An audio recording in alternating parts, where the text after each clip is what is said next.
You're listening to the Precision Shooting Podcast, discussing all aspects of precision and long-range rifle shooting. And now, over to your hosts. Hello and welcome to the Precision Shooting Podcast. This is Rusty, episode number 99. And joining me in this episode, as it's pre-recorded, we did it as a second part of last week, is Greg and Andrew, the regulars, as well as a mate of mine, or mate of all of ours, Dutchy. I used to hunt with Dutchy on a regular basis, and he joined us for a chat about hunting stories. So let's get into it. Speaking of hunting or shooting still, hunting. Greg, you've been hunting. I've been hunting. Tell us a story about it, mate. We need to know more. I went hunting, came back, and it was good.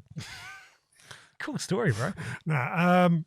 So last week went on a 7-day backcountry backpack hunt for sambar deer.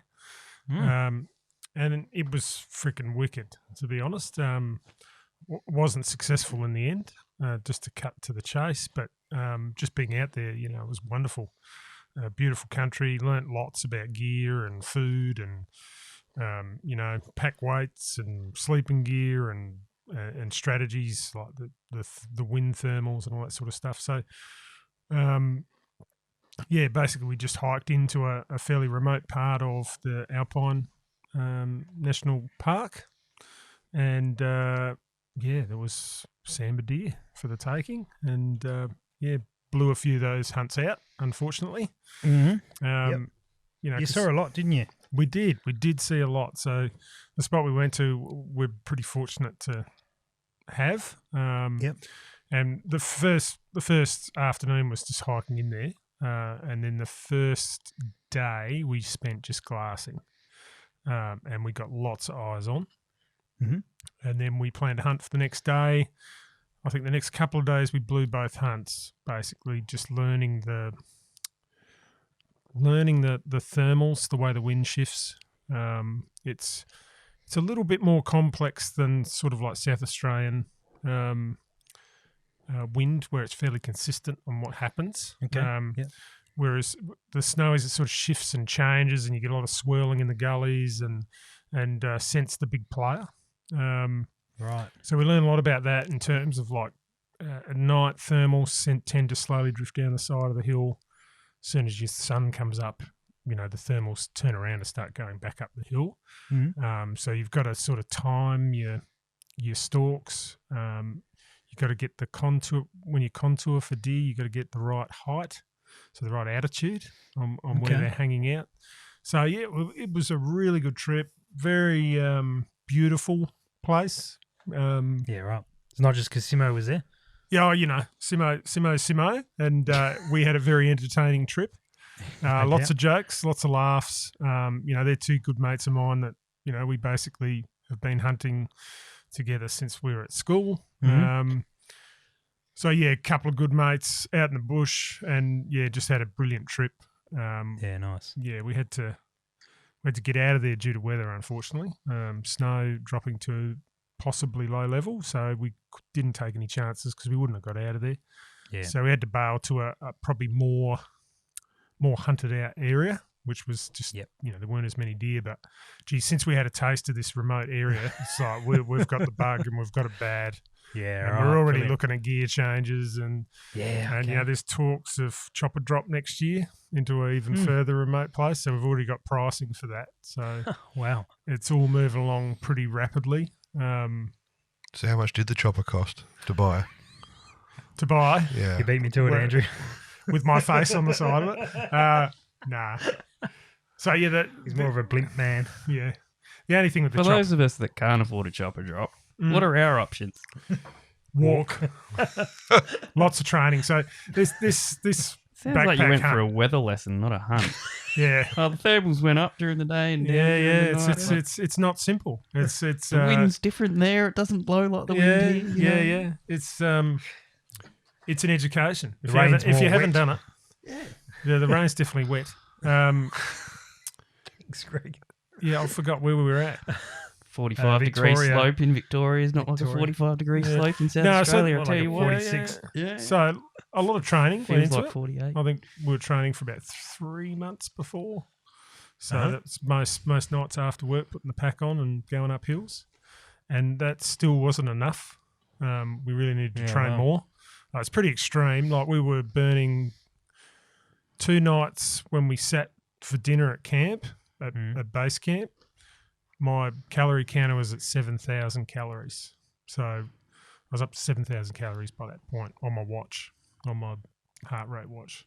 Wow. So, yeah, we were just absolutely wasted. That seems a lot. It is a lot. It's like, is that like one burger at Macca's or something? Or? It's like halfway through the day, you run out of your gas tank and then you just sort of, So, yeah, and what we found is as we were there longer, we were getting stronger and stronger. Like we're actually starting to recover and we're going, okay. It's like the body was sort of getting leaner, more efficient. Yeah. So it's really interesting. If you get your diet wrong, you're going to suffer. I think Simo, in between moves, ate a heap of shit food. Yeah. And then he suffered for a day. He actually went flat because of all the fat and stuff. So he went flat and had to have a hunt off, basically, to recover. Is that code for something? In your world, yes. In mine, no. In Simo's world? I don't know. Everything's a code for something in Simo's world. You don't want to go into Simo's world. You don't come back out. Come back out. Not while he's recovering by himself, anyway. But yeah, we had a great trip, basically. Great trip. Sweet. Yeah, lots of eyes on. I got plenty of footage of stags, and we had some spikers go through with hinds, some decent stags go through with hinds.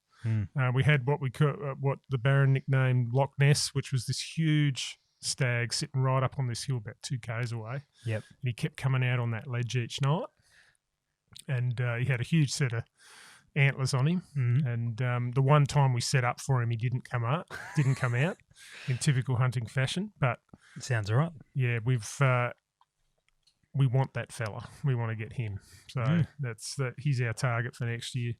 So yeah, it's a brilliant trip. I just can't wait. It's probably, I've done a lot of different styles of hunting over sort of 30 years. I reckon that trip, even though I wasn't successful, was probably one of the most enjoyable hunts I think I've ever done. Yeah, so definitely a form of hunting I wish I found.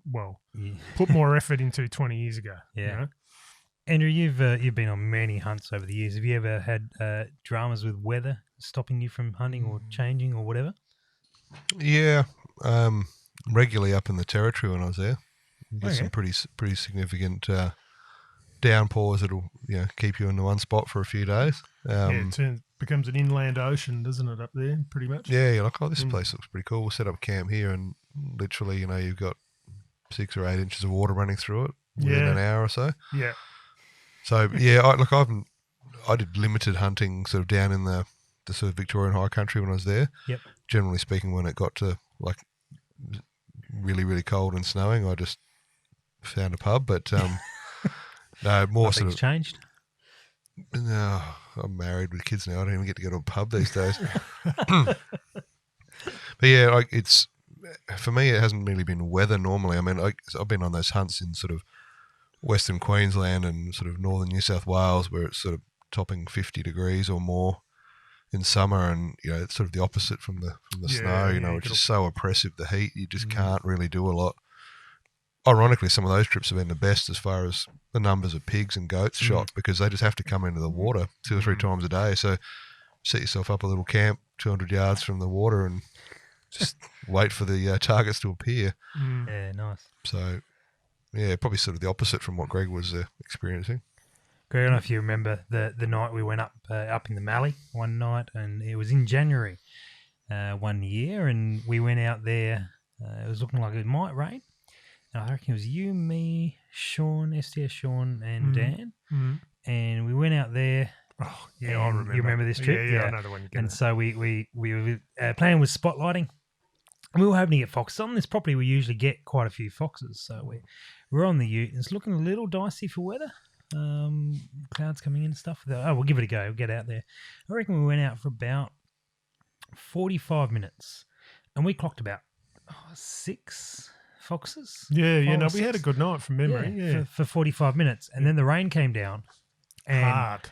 Came down hard. Now, was it you on the back of the ute? Yeah, I had a good dose of that. You in a dryzer bone or something like that, and you got to the point where you could not see the spotlight past the front of the ute. Yeah, the rain was thick. The rain was that thick, and we called it a night. No, we said, well, let's go back in. So I think we headed back in, and we sat down and played poker for a little while. And then the sun, no, not the sun. It stopped raining is what I was trying to say. There's some song about the sun came anyway. And Incy Wincy Spider? That must be it. I reckon that's where my head was at. Young kids. And so we decided, let's give it another go. I reckon we got another 10 minutes in, clocked another 4 foxes. I reckon we had 10 that night. They were everywhere that night. Yep. It was amazing. We only got an hour of hunting out. Yeah, it was the old hunt the front, the old the bad weather brings stuff out sometimes. Exactly. Yeah. And then I think after that 10 minutes it poured down. Yeah, and it did all night. It was like pins in the back of the ute. Yeah. It was like pins hitting your face, the raindrops were hitting so hard. So couldn't keep your eyes open. That was good fun. Dutchy, you had any weather interest stories from your hunts? Not that I can really remember. I don't think I go out hunting as much as you guys, which is a little disappointing. I'm ashamed to admit. You used to, mate. Right. You were pretty hardcore when I first met you. You were out all the time. Yeah, what's going on, mate? I was never a weather aficionado, so I never really paid much attention. Is it raining, is it? Weather gave you a wide berth. I just don't think I noticed.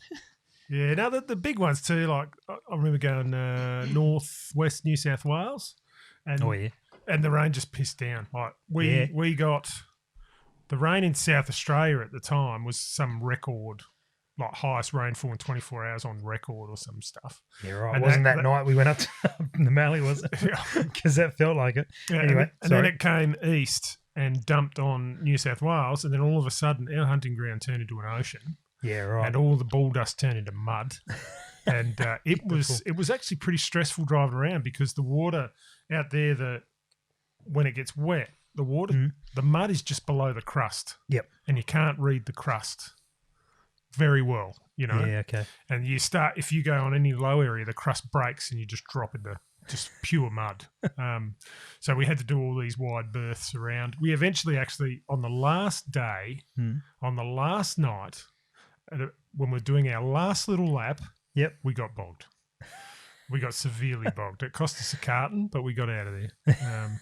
But yeah, we were 40 k's from the nearest person. But luckily, there was a phone in the shearer's hut, right, microwave link phone. So that's good. Yeah, we got someone in to pull us out. But it's amazing how much weather can turn a trip into.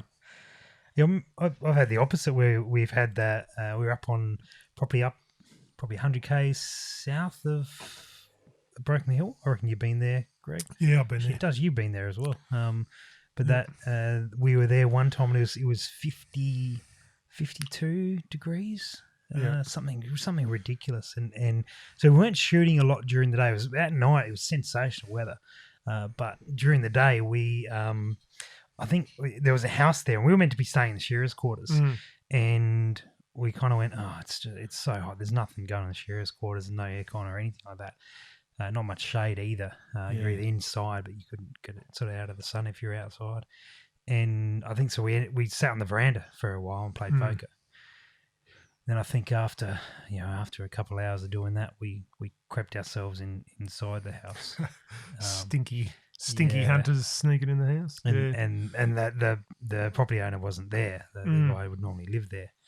And we sort of went inside and then I think we're putting our shirts in the freezer, douse them with a bit of water, put them in the freezer for an hour, come out, put them back on, and we just we're trying to we continue to play poker, and which seems to be a theme of hunts that I'm on, and we continue doing that. We're just trying to stay as cool as we possibly can. And I think we're trying to get in touch with the property owner to sort of see if it was okay. I mean, we're literally dusting as we're walking, just trying to keep it as clean, so we didn't have much of an impact. Anyway, we finally got in contact with him, and we said, mate, any chance we could sort of go in the house and just chill out a little bit? And he said, you guys are mad. Why aren't you in the house? You should have the aircon on and everything. We're like, yes, sir, no problems at all. And we went into the lounge room, hit the aircon on, and all fell asleep. in some beautiful weather. It's amazing how Inside. the heat takes it out of you. Oh, 'Cause, yeah. one of my recent hunts was just not far to the east of there, and we had 45 in the shade. Mhm. I don't think that was quite as hot as what you guys were getting. No, we were a bit hotter than that, but not much. Yeah. And it's surprising how little you can do in that sort of heat. Well, you can try, but Still beat you Dan got to at be poker. careful. Yeah. Oh, you beat Dan at poker? Yeah. Dan can't play poker? No, Is that what you're saying? he's all right. Yeah, right. Oh, no. I It's don't just know. not Anyway, good enough. Jordan can't play You- poker, let's put it that way.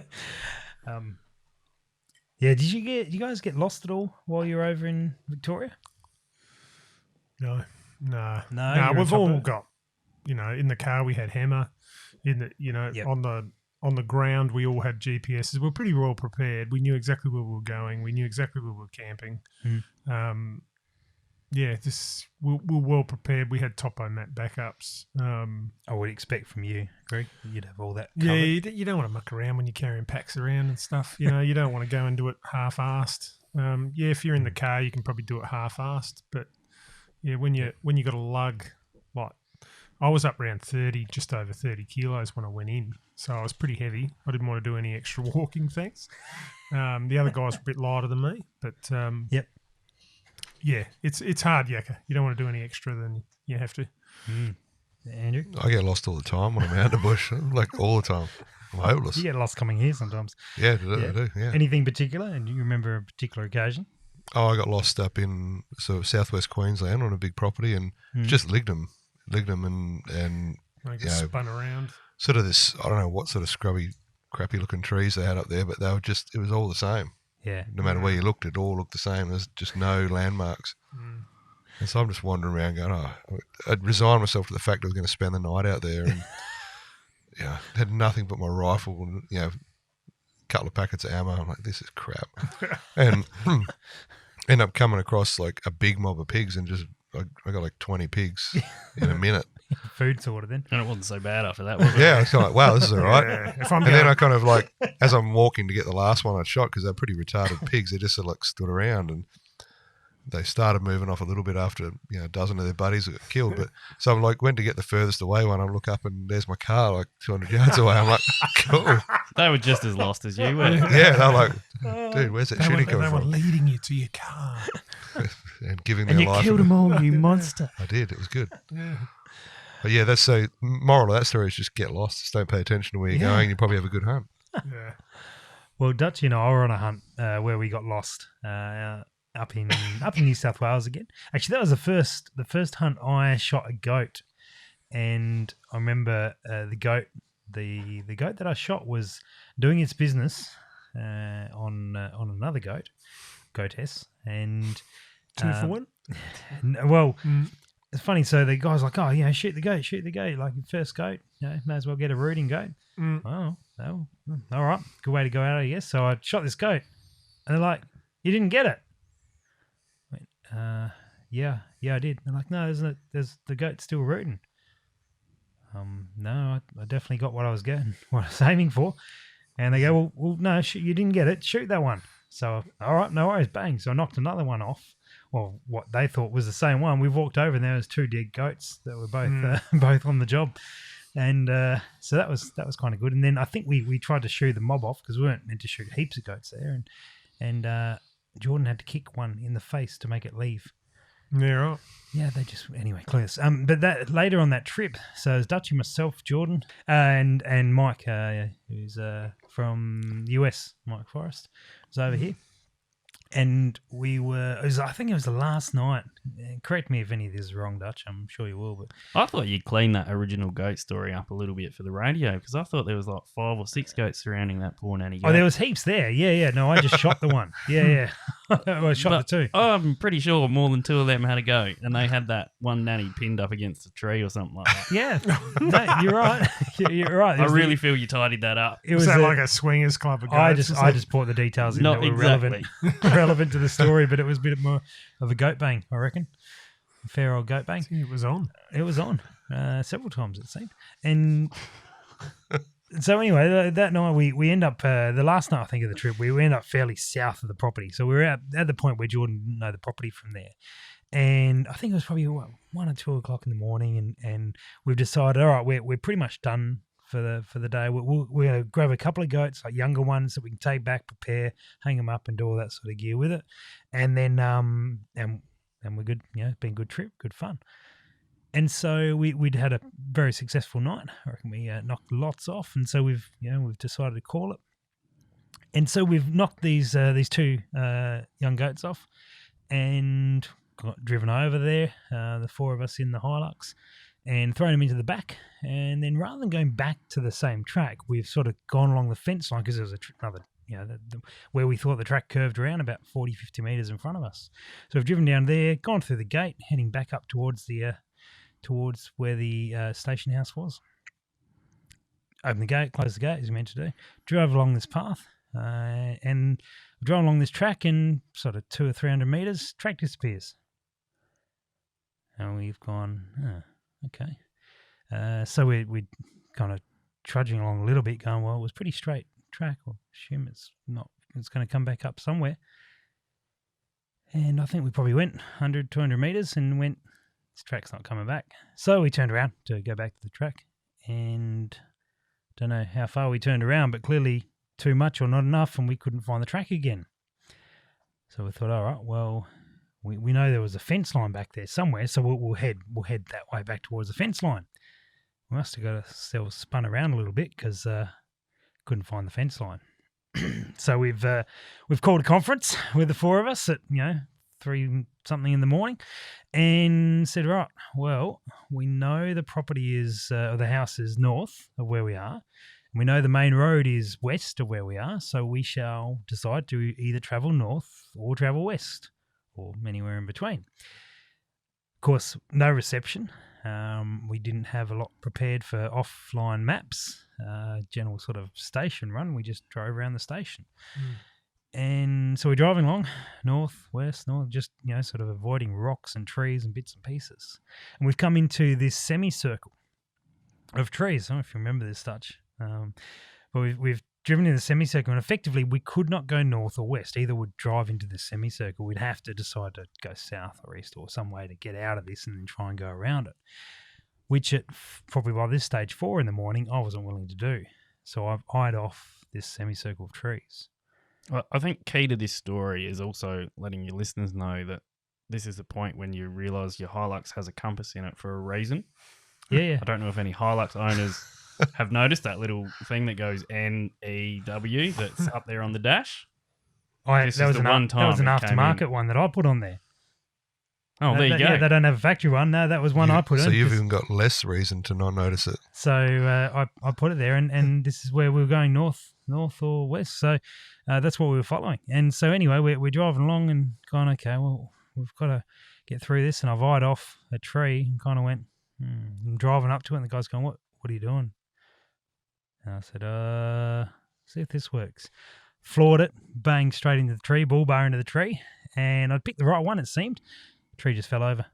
And without even mentioning it, I think you and Jordan jumped out and ran to the tree, moved it out of the way, jumped back in the car, and we kept on going. We'd somehow found a way through the one dead tree. Yeah, punched through. Kept on going, and we ended up across a water hole, like a dam somewhere, and we thought, oh, well, there's got to be tracks away from the dam. So we followed one of them. Yep, after about 100, 200 metres, that disappeared. So we came back and followed a different one, and again, another couple 100 metres. That was good. So we figured that the property was not well maintained.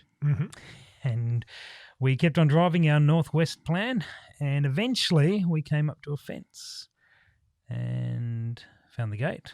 And there was behind the gate was a road.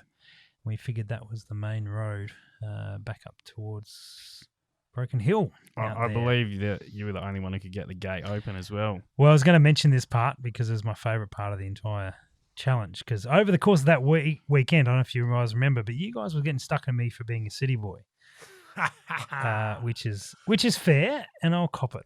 And so I'm sitting there, these two, one very country lad and the other one loves country music lad, and they wandered out to the gate, and they were looking at the gate, and this is like a normal sort of gate, and it's just got a chain around it, and the chain goes on the bolt, and so you would take the chain off the bolt. But on this particular one, it's one you could twist the bolt, so it was angled away so the chain wouldn't come off accidentally. And these, rural legends are sitting there scratching their heads trying to work out how to open the gate. Oh, dear. And I'm sitting there going, freedom is just on the other side of this gate. What is taking so long? So I've pulled the handbrake on, got out the car, eyed off the locking mechanism and gone, I'm familiar with this. All right. So I've walked in and said, all right, guys, I reckon I got this under control. And they're like, yeah, whatever. Pushed the bolt, turned around, pulled the chain off, flicked it open, kicked the gate open. And as I walked away back towards the car, I said, not bad for a city boy. And someone played a banjo. No, I think that's half the fun too when you take new He blokes did out. get us lost. Like, it's kind of his obligation to unlost Hey, us. let me enjoy my 30 seconds of finding the road and opening the gate. All right, that's all I had. That was all I had. That was it. But That was it. That was it. Anyway, sorry. Favorite game animal? Favorite game animal? Sort of soft spot for Frogger, the little frog who tries to get across the road. We're going random. You're a moron. You said favourite animal, Tails from Sonic and Tails as well. I'm working with planks of wood here. Maybe we should just have a conversation, Andrew. Can we turn off his mic somehow from here, do you reckon? Yeah, I can turn my own mic off if you like that. Oh no, hang on. Turn Andrew's off. Yeah, So you can't even manage that. He can open a gate. But better? yeah, he's gone. we can still weaken Thank Yeah, that. Whoop. no, it's back. Well, Patreons get a bonus on that one. Yeah, they get a bit of F-bomb for nothing. Nothing's for free Favourite from you. Game Greg. animal. Favourite animal to shoot? Foxes, I think. You asked me what mine was. Anyway, what about you, Andrew? It's a close one between cats and pigs Oh, yeah, I forgot about cats. because the arrogance of a cat. Yeah, no, I'm Yeah. updating to cats. I'm updating cats. You copy me Reserve in the right to everything update. you do. Steve, you totally. Dutchy? Yeah, I was thinking cats. I don't really like cats. Nah, just the way they look at you. Eh, They're arrogant. They're smug. Yep. They're smug. Until you shoot them. It kind of wipes the Through- smugness off their Through face. the face. What about you, Greg? Now that you got a taste for deer? Oh yeah. Well, that's a new bug for me. That's like I feel like I'm starting again in a new Okay. discipline. Yeah, it feels like I'm starting hunting again, which is fantastic. Wow. I'm really happy with that. But I love my foxes. I love chasing goats too, just quietly. Mm-hmm. I know I bloody love shooting cats. I like them. You have to pick one, Greg. That's the whole point of picking an animal. Shit. I like. I'd probably go with fox. That's what I predominantly shoot. Yep. Traditional. Yep. I think I'm in their head. Actually, In terms of strategically, I'm usually a step ahead of the little bastards. So I knock quite a few of them over and we really enjoy it, with the thermal and all that. So that's why I chose Fox. Is just that that game. I was going to say that cat and mouse game, but that'd be cats, wouldn't it? That that game with foxes of back and forth. Yeah. It's I find cats sort of pop up when they do.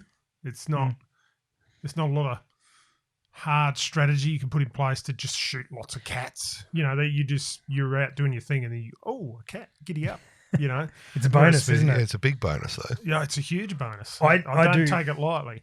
I do remember one night, and I'm not sure who was on this trip. I don't think any of you guys were.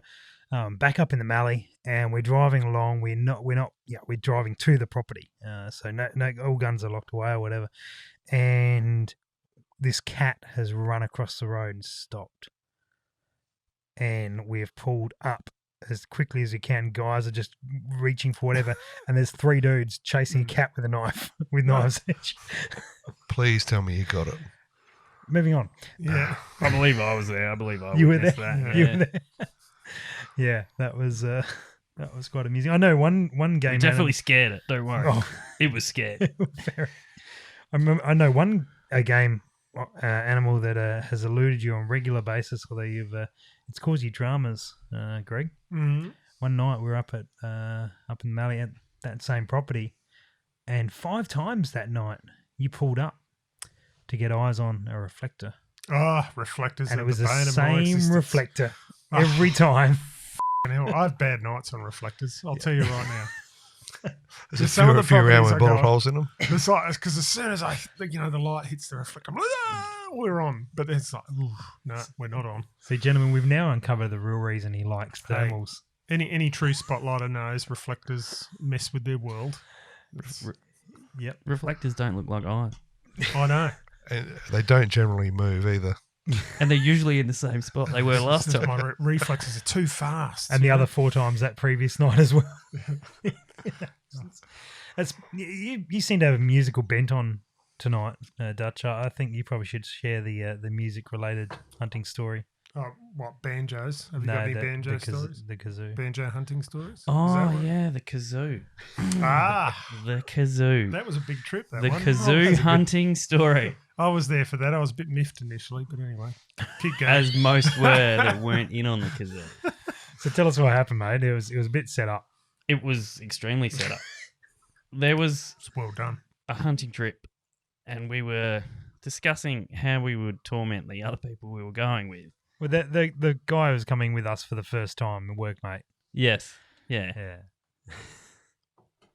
And we sort of came to the idea that a kazoo would brighten the day of any hunter, so why shouldn't it brighten ours? Brighten the day of most people, I reckon. And also, why shouldn't it ruin someone else who wasn't in on the joke? So we ordered some kazoos prior to the hunt and had them stashed away for, what was that, an 8-hour drive? Yep. Yeah. Now, I don't know if you've ever had a kazoo and been on an 8-hour drive. The Not- urge to get the kazoo out and make that I guess it drive. depends where you had it stashed, doesn't it? Well, It's Dutchy, not I, Simo. I don't know what sort of hunts you go on, but we generally stash our things in backpacks and Yeah. Right. that sort of thing. You Okay. can go with the wrong people, I'll tell you what. Good. Anyway, sorry. And we were up there probably 10 minutes? 10 minutes, yeah, before we got our Maiden First- game. first notch on the belt, so to speak. Hmm. And we went over to inspect. We let my old mate shoot it. Yeah, we did. Yeah, that's right. It wasn't us. Yeah, we went over to inspect Mhm. the carnage, and out came the kazoos. And we were merrily Celebrating. celebrating a kazoo along, and he's just looking at us dumbfounded. Absolutely dumbfounded. And then we sort of looked at each other a bit dumbfounded because he didn't have a kazoo. And I remember you specifically, and I nearly lost it, but I tried to hold it together. You've just looked at him and gone, where's your kazoo? And he has looked so apologetic. Dead set, took it seriously. I didn't know I was meant to bring a kazoo. That's pretty much the quote as well. That was pretty funny. We just gone, are you, really? And I think we had him. Oh, he was still going, yeah. until tied he- up for a couple of more kills. Yeah. Because I remember every UHF call, hey, where are you, Sam? It was pretty funny. It was good for morale. The hunting kazoos. Yeah, highly recommend. That was It was that was a funny. good one. Those poor lads, I don't know whether you still run into them, but they didn't quite have the spotlighting stamina, did they? They were out cold one night. He was one of them. Oh, I've He been was- working that. yeah, day. I've so- been up since Yeah. 4:30. We're driven we up. had all these. I remember you driving up to me, and you go, yeah, let's go. And What was I like? Sorry, I forgot. you're all hyped up. And it was like, I don't know, 3 or 4 in the morning, and then Yeah. you had a heap of zombies in the back out I cold. did. Both these lads That were was pretty asleep in funny. the back seat, Mm. and I just kept driving them around shooting. I was happy to be there. I think I had my head asleep on the fridge and got woken up when you went over a bump. Yep, sounds about right. It's probably not the first time he's gone over a bump in his Hilux, was it, really? No, that one's Not sure we. not as a cheery story as it could have been. No. that Oh, was, look, it wasn't fatal. Get over it. I'm over it. I didn't smash my head into the roof. Just the steering Dukes of wheel. Hazzard style. Yeah, we did Dukes of Hazzard, the Hilux, chasing some game, and fortunate enough, everyone was okay in the long run. But yeah, it was pretty dicey at the time. For those of us on the back of the ute, it wasn't as much fun. No, I ended up with a mouthful of blood and I smacked the steering wheel. The steering wheel ended up on the ground, and I've still when I sold the ute with a dent from your head in it.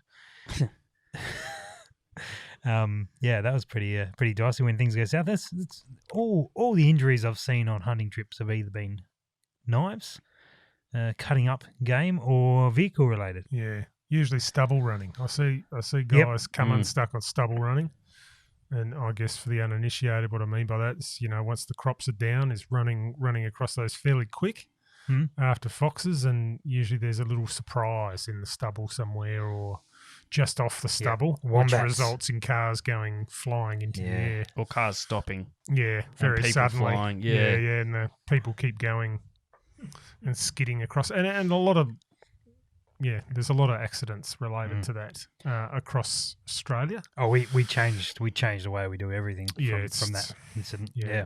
It's all right if the local farmer's driving, you can usually count yourself pretty safe. Okay, Right, it's another so story. on that Segue. comment, so we had Sean Simmons, I reckon, was out with us one night, and we were down on sort of local shooting property that we used to go to a lot.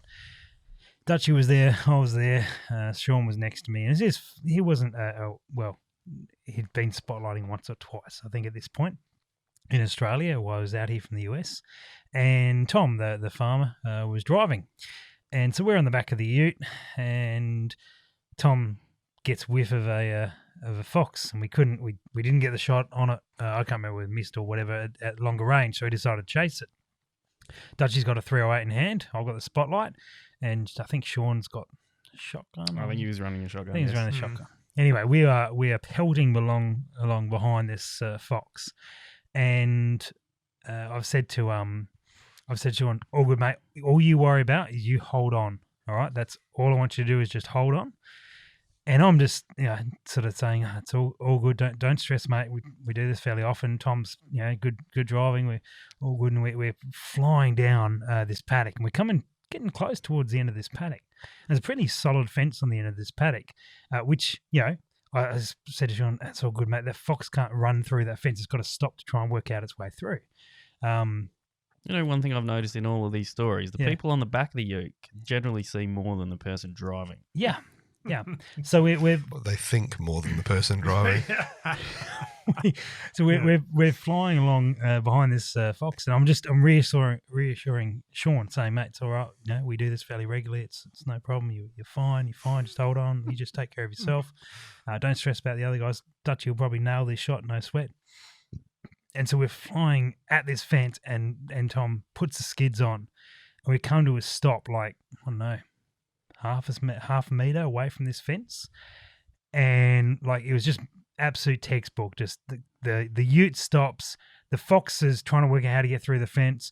Dutchy pulls up, bang, 308 straight through the heart, and the fox is down. And I've just looked over at Sean and said, "See, all good, no sweat at all. Fig jam. Don't worry." Yeah. And he's far out. Okay, well that was exciting. That was good fun. Good.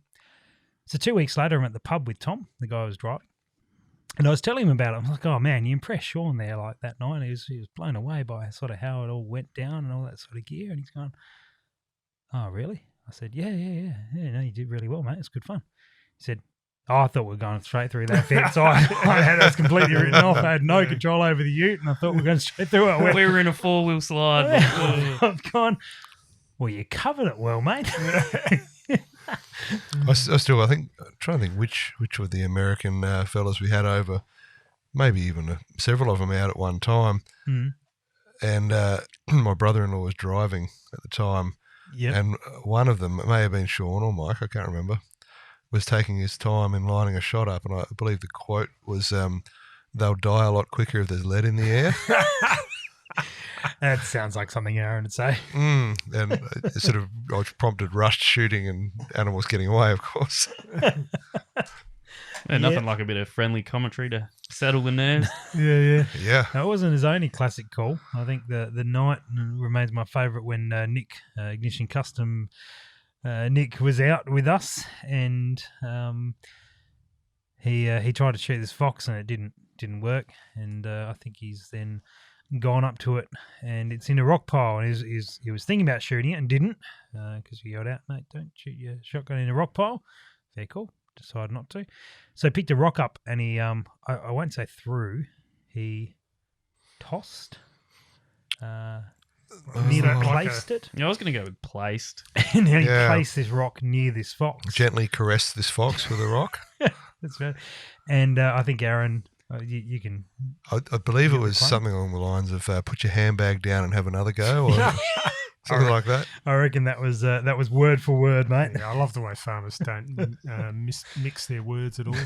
No, It's very straight to the point. absolutely, absolutely. So I guess a few stories from some of our hunting trips. There's been many others. Hasn't there? Any come to mind before we wrap up, gentlemen? Any good stories worth mentioning? What's theme? Give me a theme. Theme. I've Hunting. got Hunting. Exploding Or a animals. challenge. Exploding animals. Go, I've got so go, many, Dutchy. I can't just draw them. I've got a weather-related Go. one, seeing as we were on a weather We're theme going earlier. all I can- the circle. I can probably relate then. It's not a super interesting one, so Oh, okay. We'll move on then. I'll just jazz it up a bit. Right, do that. I was on Bring a kazoo into it. probably a 3,000 acre property by myself, just walking around spotlighting, and a fog rolled in.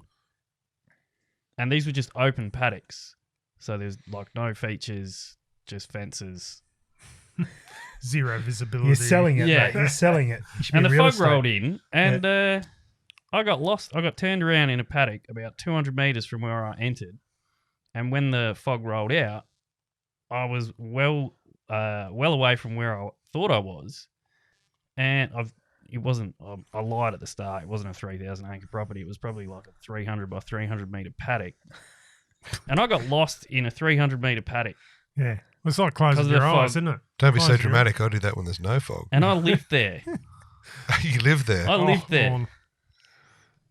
Yeah, I'd probably. So that's a pretty good weather story, I think. I think that's, yeah.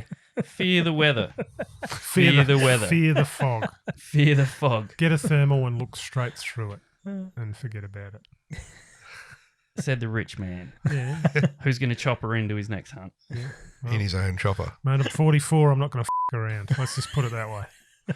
I ain't got too many years left of backpack hunting. I'm going to make the most of it. Yeah, I bet. Are you only 44? No, I'm pretty chewed up and spat out, aren't I? I never would have picked that. Yeah. It's just all the wisdom. 44 with change, or You'll be back, Dutchy, I think. Yeah.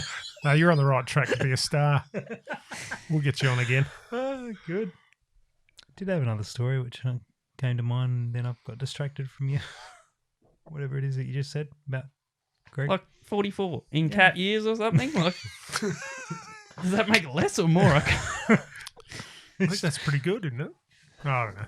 That's maths. Maths. hard. Yeah, challenging. Well, gents, it's been fun. Next time we should do this around a campfire, because this is really campfire stories, aren't they? Mm-hmm. Yeah. Probably with a fair bit more alcohol. And probably having done some hunting during the day to draw some stories out. Or like our weekend away some time ago when we were doing that and he proceeded to shoot a fox mid-podcast. Yeah, that was... Yeah, that one never made the air, unfortunately. I was not pretty proud of yet. that. It's, Just sitting there talking Don't write it off, mate. left-handed. Don't write it off. Yeah, and up pops a fox. Yeah. It's 90 degrees to my buddy left. Yeah, So I picked up a gun and shot it in mid-podcast. So, that was classic. How did I get roped into a podcast in a room when you guys are out doing that? yeah, they do work really well around a fire, we found. And, maybe something for the future, eh? No doubt, mate. No doubt. Gentlemen, I wish you all the best in the hunting endeavours. We shall catch up with you again for episode 100. Giving away some sort of really epic rifle or something for the 100th episode. Yeah, the I fist. just made that up. The fist. Yeah. And just Yeah, agreed. he'll give it away for an exchange of a fairly large painting, probably. Yeah. Yes. Anything could be arranged for money. We shall be auctioning it off. A starting bid, 10 grand. Let's go. Oh, good. Dutchy, thanks for joining us. My pleasure. We didn't delve into your escape knowledge this time. No doubt some other time we will. And guys, happy hunting. Guys, thanks for listening. And we'll catch all you guys next time around. Do all the things that we said about dates and stuff before. We'll see you there. Bye. Later. Thanks for listening to the Precision Shooting Podcast. To continue the discussion, check out our Facebook page. And for more information, head to our website, www.precisionshootingpodcast.com